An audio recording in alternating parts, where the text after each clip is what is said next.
were so sad. I'm back.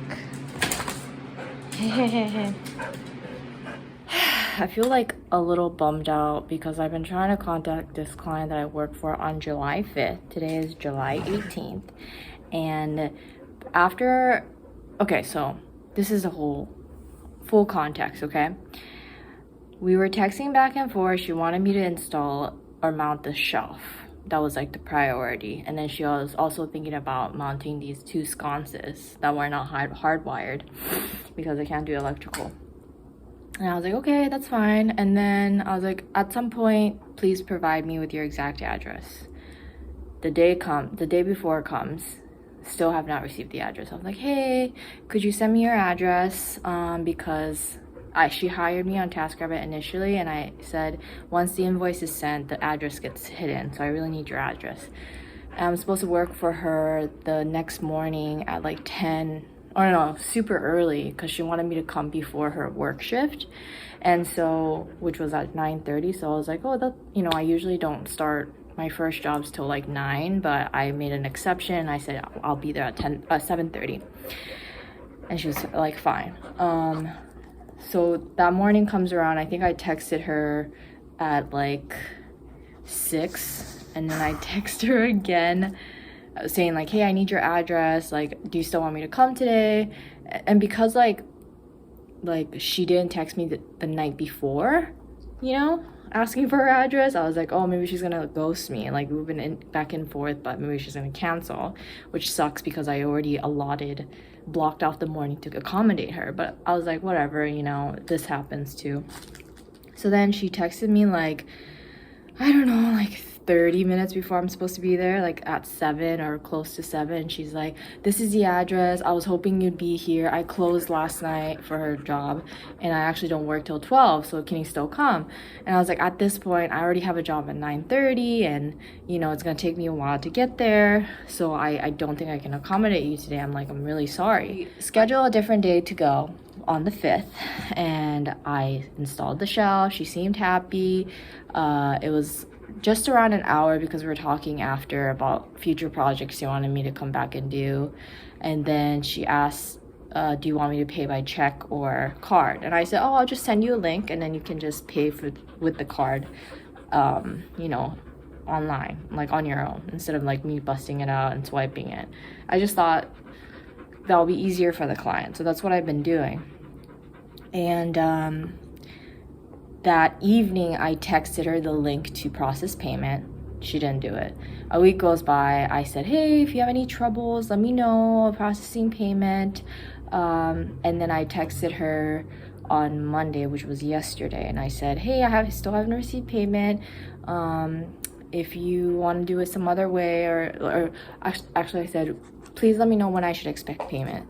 And then this morning, I just called her while I was at the park because I just been thinking about it. It's just like, maybe she blocked me. So I called her, it rang up once or twice, and it went to voicemail, and I said her name, and so I know it's still her phone and it's functioning, but I didn't leave a message. And I just texted her and I just said, hey, I just tried you. You know, if you're unhappy with the service, please let me know. And that was it. I ordered this thing for another client. Now I'm just like, because they have a window that opens like this, and the client doesn't want it to open so wide where he could accidentally get hit in the face with it. It's an not old-fashioned, but it's like an older home that's been it's a beautiful home, but they just have like interesting older home quirks, I guess. Anyway, I'm trying to figure out.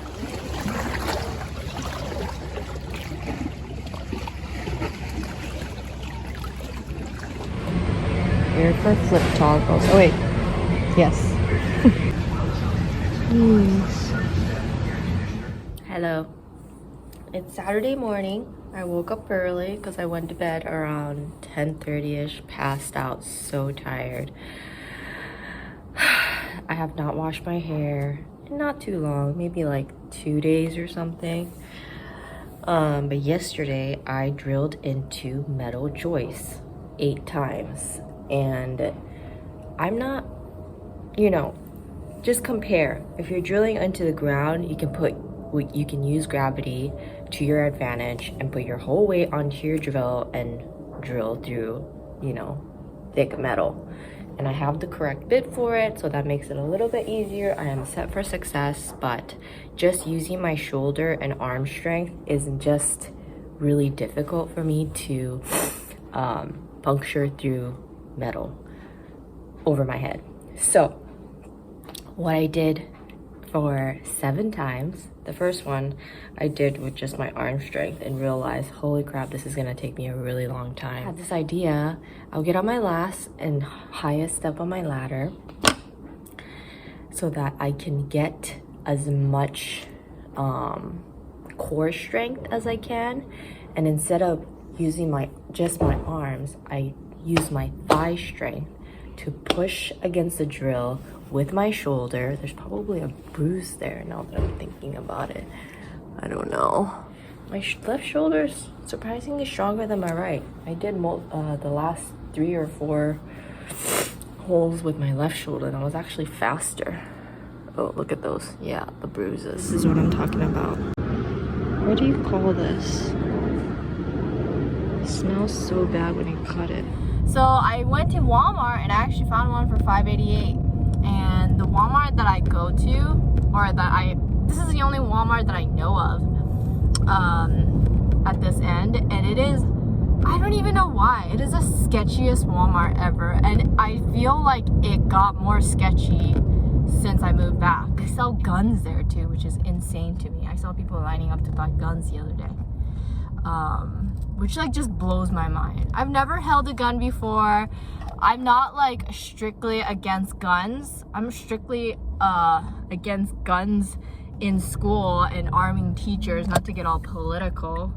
I know some, like, even if you train them or whatever and they feel comfortable, teachers are there to teach, they're not there to protect. I mean, I don't think it's really, taking it off made it worse, honestly. I already went to 9:30 yoga, which was 30 minutes. What am I saying? 90 minutes. I don't have a 30-minute class. Oh, it is so hot in the car. I took a quick shower there, but I have not washed my hair because that would take forever to dry. If I wash my hair, I have to do my makeup all over again. That's like at least, like, that's bringing my entire house. Clocking job through Taskrabbit, but I haven't really been working there too much lately, obviously, because if I get